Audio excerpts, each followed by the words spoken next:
let's go over the changes for self-staging. So essentially, the big changes that you need to be aware of, the class will be asynchronous, meaning that we are not going to be required to meet every Monday, Wednesday at 2 like we would have in a face-to-face course. Instead, I'm going to do something a little bit different, which I'll get to in a second. The two biggest changes that I'd like you to be aware of is that I've decided to cut all journals after Journal 6 and to scrap the group presentation part of group work. And so what instead I'm asking you to do are two smaller assignments regarding group work as an idea or as a kind of meta focus, right? So it's a theory of group work presentation, not presentation, I'm sorry, an assignment. And so one of them will have you watching a TED Talk and responding to it, and the second assignment will have you look at a website and responding to 4 questions for that website. And all of those will be due in CourseDen by the 22nd. I'm still going to keep your last presentation and your interview. We're going to do something with that last presentation, and I'll get to that later. So instead of synchronous class meetings, where we would be meeting Monday, Wednesday at 2, we're going to do virtual hours. And so what I'm going to do is use Google Meets, which is part of the Google Suite, and essentially set up a recurring time during the Monday, Wednesday, 2 o'clock slot that you can elect to join in a virtual meeting with me. And so this can either be an audio meeting or a video and audio meeting. You don't have to use video. I will, because I tend to prefer looking at people. That helps me to focus. And I think it's important that we chat with each other at this time of isolation. So there will be a standing Google meeting set up for you that you will have an email with an invitation to before every meeting, so that you can elect to come in if you want. I don't intend for these to be longer than or as long as the normal class period. So instead of an hour and 15, they're going to be between 30 and 40 minutes. We're just going to go over some things regarding group presentation, regarding virtual presentation, virtual personas or digital personas, and then interview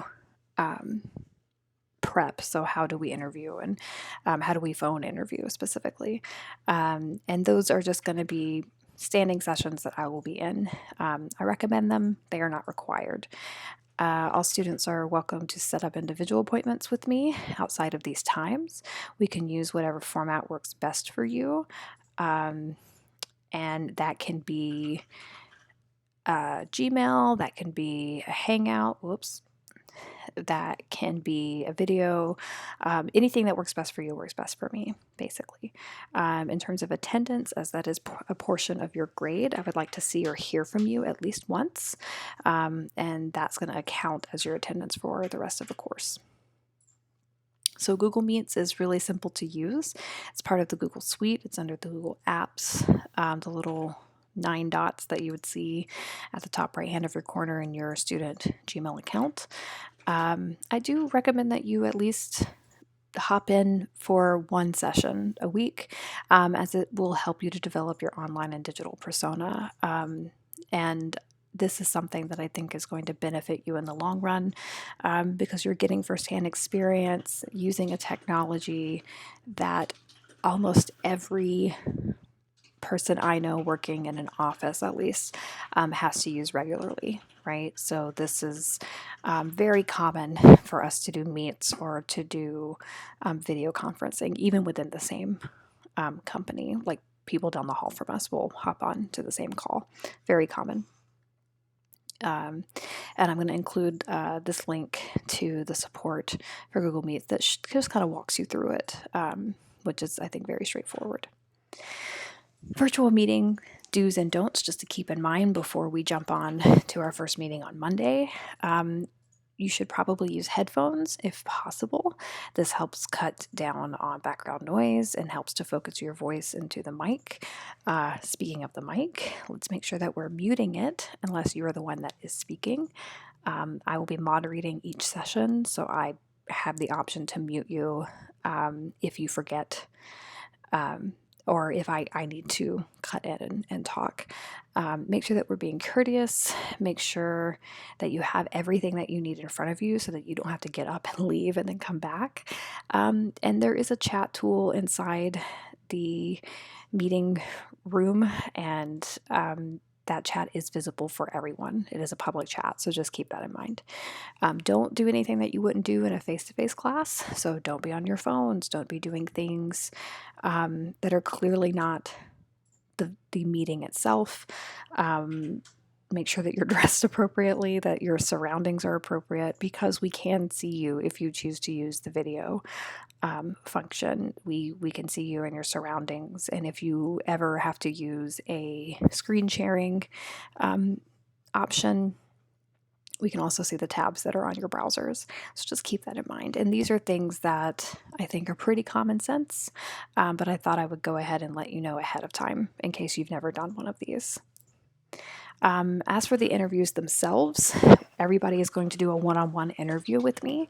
I already planned for this to be a phone interview because it is more common than a face-to-face interview. At the very least, it is more commonly used as a preliminary interview itself. So you may have 2 or 3 phone interviews before you get to a face-to-face interview, and they're kind of tough to get right, I think. And so I want to make sure that we've practiced that and talked about what makes a good phone interview and what to expect and how to be comfortable with silences and things like that. Okay, I'm going to send out a SurveyMonkey sometime tomorrow with a link for you to choose your 20-minute slot. Please know that you're going to get one shot at this. Okay, just like in a real interview. If you miss this slot for something that is not a giant emergency, that's it. That's the interview. And it's unfortunate, but we're kind of a do or die situation in terms of just time and getting through that. Now, if you reach out to me before that meeting and you're like, something has come up, then absolutely we can reschedule. But if that time comes and goes and you haven't joined that meeting, then unfortunately that's going to be your one chance for that. We're going to go over specific questions that you could encounter in any introductory interview, but you're only going to be asked 3 to 5 questions during the interview. And I'm not going to tell you what those questions are because you need to be able to pivot and respond accordingly. But during those class time sessions, we are going to do some practicing. Again, those are optional, but I think they do help. Thank you for being patient and for being flexible as we move forward. I think we're all in the same boat in terms of just being in an unfamiliar environment. I hope that you're all staying safe and healthy and inside, even though it's so pretty outside. Open a window though. Don't go outside. Stay inside. I look forward to seeing from you guys. Be looking for those calendar invites in the next day or so that you have access to them for Monday. See you soon.